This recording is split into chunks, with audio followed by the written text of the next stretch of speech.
Most forms of media like movies and music can just happen easily. All you need is a movie studio or production company or record label to increase your chances of getting it out to the public to see. Television? That's a different story. See, these networks like to see your premise and how your characters and story function as an episode, and see if they want to greenlight said project. This is called a pilot, the supposed first episode of your show. This is the main factor whether or not the network wants to see more of your fictional universe and test the waters for future audiences. But this isn't always the case. Sometimes the best ones won't get to see the light of day, while others that may not look so great get approved for being safe. So what about those failed pilots? What made them stick out, or I guess not stick, to certain audiences that never got a second chance beyond its test run? That's why I want to look at some of those pilots and boil down what makes them unique in their own way, and if they deserve a better life on air. And yes, this is animated pilots. This whole channel is being dedicated towards the medium. So, with that being said, let's take a look at another entry for this series, a cartoon that could have been.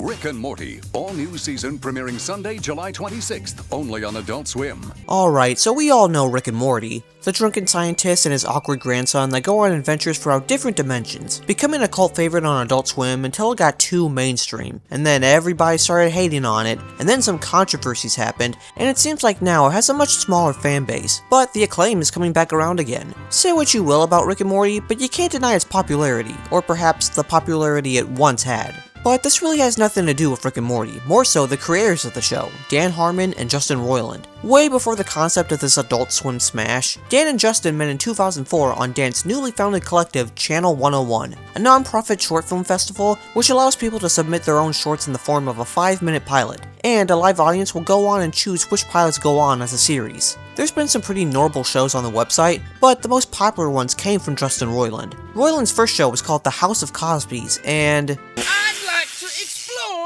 and I'll get into stuff. Maybe I can look around, Rudy. Yeah, it didn't really age all that well. I mean, it's bad enough that the whole show was centered around clones of a not-so-great comedian with all the bad jokes and mannerisms of Cosby, and a bunch of white men voicing some of the clones as well. But while the show was the most popular on Channel 101's website, Cosby and his lawyer sent out a cease and desist letter, and the series ended with only 4 episodes. Just be glad they only showed your silly side, Bill. I'm going to pee and poop in my pants! So, with Justin out of a show, he decided to create a parody of the Back to the Future movies in response to the cease and desist. This was the real animated series of Doc and Marty, a pretty risque cartoon showing parodies of Doc and Marty being a little, let's just say not kid-friendly. Yes, Marty. It's the only way to fix our time travel car. You have to lick my balls, Marty. The saliva needs to be warm and fresh. Fuck me right in my asshole. Yep, nope, they were vulgar, like really vulgar. But just like the House of Cosby's, this also garnered pretty popular with a cult following. And Justin even got some sponsors for these episodes too.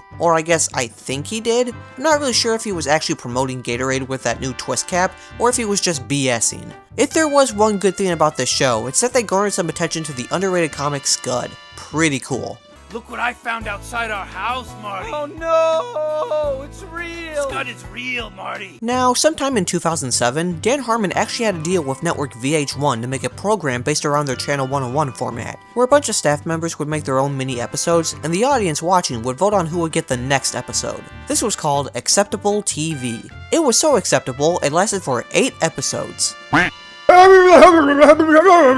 I mean, this was airing on VH1, so obviously it was going to fail, but it seemed like with the 3-minute duration of these skits, they felt more lackluster. It also didn't help that the critics who did watch this left with very panning reviews, claiming this was only for being the next pick-me, and less on focusing on original characters and stories. And I mean, these skits were 3 minutes long. How do you expect the participants to cram in an actual story? That's complete ludicrous. Now, of course, Justin Roiland threw his hand in the ringer and made his own skit for this short-lived series, and it ended up getting screen time in all 8 episodes here, becoming the clear fan favorite. So, what did Mr. Roiland end up cooking this time? Well, unlike the vulgar absurdity that was the House of Cosby's and the Adventures of Doc and Marty, here we get a glimpse of a depressing, thoughtful, and deeply provoking cartoon that truly was ahead of its time, and was still a little silly too. Today, we're talking about Mr. Sprinkles.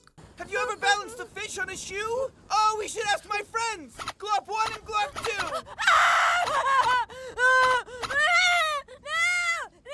This very obvious parody of the Cat in the Hat, Mr. Sprinkles takes on this formula of imaginary characters and how they're not really needed in kids' lives anymore. In Sprinkles' instance, he comes and visits children when it's raining outside, although the children are a lot more scared of the skinned alive feline. I mean, I know I would. Look at this hideous thing. Now, because of the lack of need for any imaginary creature, Mr. Sprinkles regularly visits therapy, something he doesn't really like doing. Maybe I should bomb the Middle East. Would that make me more sane? Again, we're pointing fingers.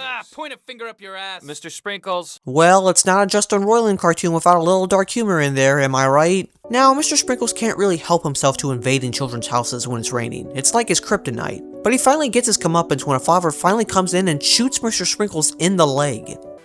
Hello. I've been shot. I need help. This leads him into an insane asylum for some reason, and gets told by the doctors and nurses to stay away from children, which, honestly, fair. All these guys just look like predators. I would not go near that Care Bear. Mr. Sprinkles starts forming a bond with his Captain Crunch guy until he gets taken away for speaking his mind, and his mind literally turns to mush. They made me soggy. It's good to be soggy. Mr. Sprinkles decides to escape and burn the whole asylum down. He then gets saved by a psycho fan who wants to keep the cat all to himself, while this detective tracks him down with one of his contraptions. The contraption ends up at the fan's house and kills him, leaving the cops to think that Mr. Sprinkles was the culprit. It's honestly kinda sad how Sprinkles' life has turned out. This crippling depression the cat has because the world is ever changing, and his role on this planet is nothing but a mere illusion now. For a character that was used to show happiness and kindness to kids, has now turned to be a role of mass destruction, breeding chaos wherever he goes. Something he doesn't mean to do, but now that he's in these certain predicaments, uses his magical powers and thingamabobs to get him out of these situations, accidentally just creating more problems for him. His court case doesn't really help him out either. Both his companion Flippity Flea and his psychiatrist don't do a lot to paint Mr. Sprinkles as a good guy, leading the verdict guilty with Mr. Sprinkles doing a lifetime in prison. One purple pazoo, one schlap schlap, one pink wiggle diggle. During this time, he joins a gang of other imaginary creatures, and gets a visit by Homeland Security, trying to offer him a deal to be a spy to a terrorist organization run by other imaginaries. Did you know you had a kid? What? With nothing to do, no one to have fun with? That poor kid. Oh gosh, that's his kid? He looks like an uglier version of Rufus from Kim Possible. With this revelation, Mr. Sprinkles decides to break out of prison and join the Zubul-Proof Coalition, where he learns that the organization is going to detonate the whole Earth and leave the Imaginaries as the superior race. Get my family to safety, please! They're going to detonate some kind of bomb! The Omega-57... You know, for a parody on Dr. Seuss, there are a lot of societal themes going around here. Mental illness, over-medication, the growth of capitalism, the systematic racism, conspiracies of the government, even terrorism, that last part especially. It's a demented comedy that's pretty hilarious, but also just very disturbing and quite emotional, especially when we look at our main character, Mr. Sprinkles. You just see the happiness sucked out of him every time he goes about his day. He seems to be an alcoholic with his constant drinking. When he gets shot in the leg, instead of going to a doctor, the services immediately put him in an asylum instead. In fact, the humans in this world do everything they can to torture and humiliate the Imaginaries as much as possible. Probably the purest expression of Justin Roiland's early experimental style. It's a dark, more serialized cartoon that was way more narratively ambitious than what Rick and Morty would be. Now, throughout Acceptable TV's 8-episode run, the fact that Mr. Sprinkles got to have all of its segments in each episode isn't surprising, but also a little sus. Look, Justin and Dan Harmon are friends, so it seems like Justin was going to get his slot each episode no matter what. Besides, it's a lot harder to get animation done, so even if they weren't the big winner that select audiences chose, they probably already had it ready to go anyway. I got sent here for having fun. Your system turned me into an animal. You want to train me to fetch? I'd rather die in my cage.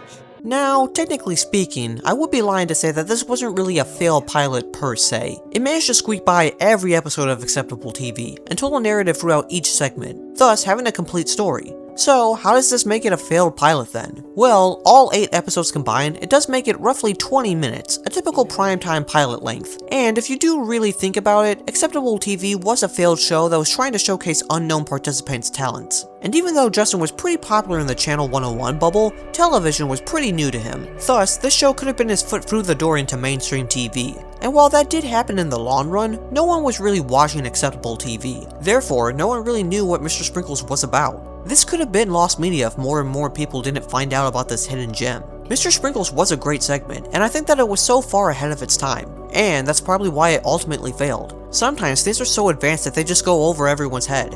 Oh gosh, I sound like that one Rick and Morty meme now. Look, I do want to shed some light on this cartoon. For the very shock-valued animations that were the House of Cosby's and Doc and Marty, Mr. Sprinkles took that shock value and added a bit of sensibility and emotional resonance in the mix, showcasing so much relatable messaging in this weirdly wonderful show. Mr. Sprinkles told a continuous story across its 8 episodes, with its main character going through legal trouble, prison time, espionage, and ultimately saving the world. This was something Justin Roiland was completely new at, but already excelled at making such a masterpiece with only 3 minutes per episode. There's courtroom drama, there's prison escapes, there's parole hearings, there's spy missions, the finale which I won't spoil. It's absurd, it's bleak, but still oddly emotional. Plus, the animation, while still a little dated, was much better than the previous 2. There's also the cameos from previous animations Justin has made, like these guys from The Unmarketables, and also the early glimpses of Rick and Morty's voices down the line. You know what she said to me? Oh, Reggie, what'd she say, man? Tell her what she said.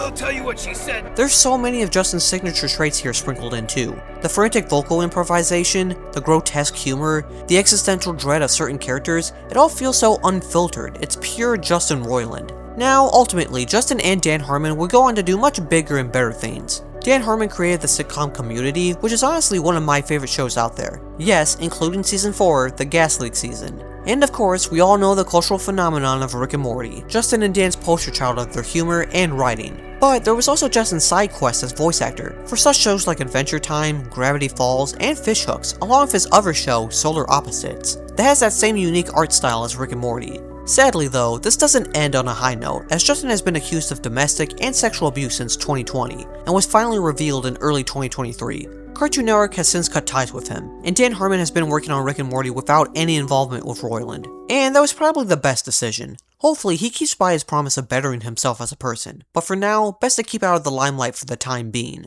That being said though, it's nice to see what kind of projects these two are cooking up before the Rick and Morty era, with Dan Harmon really getting into the short film trend and trying to get participants to join in, and Justin on his crude yet hilarious art style. Mr. Sprinkles is definitely one of the strangest, sharpest, and most overlooked creations in animation. It lived inside the short-lived VH1 experiment that never got a second season, and it was easy for audiences to miss. And with Roiland's future successes, not just with his own projects, but his involvement with other cartoons as well, almost everything he has done prior got eclipsed. Yet, Mr. Sprinkles is arguably Justin's clearest blueprint for the darker, serialized storytelling that he would become famous for. Even with only 8 episodes and a full runtime of 20 minutes altogether, it manages to feel like a full arc. A tiny cult classic that rewards anyone who digs into Roiland's early work. The mix of comedy, tragedy, and surreal world building makes it one of his most distinctive projects. And hey, if Justin really wanted to, he could make a comeback with a full revamp of the short, just extended. That would honestly be a treat for many of his still die-hard fans. That is, if he can get the rights to it. Something tells me VH1 is keeping this poor cat hostage. Still though, it's good to look back on and reminisce on a cartoon that could have been. Or, I guess in this case, a cartoon that could have been more. You're special, and this world can be very hard on special things.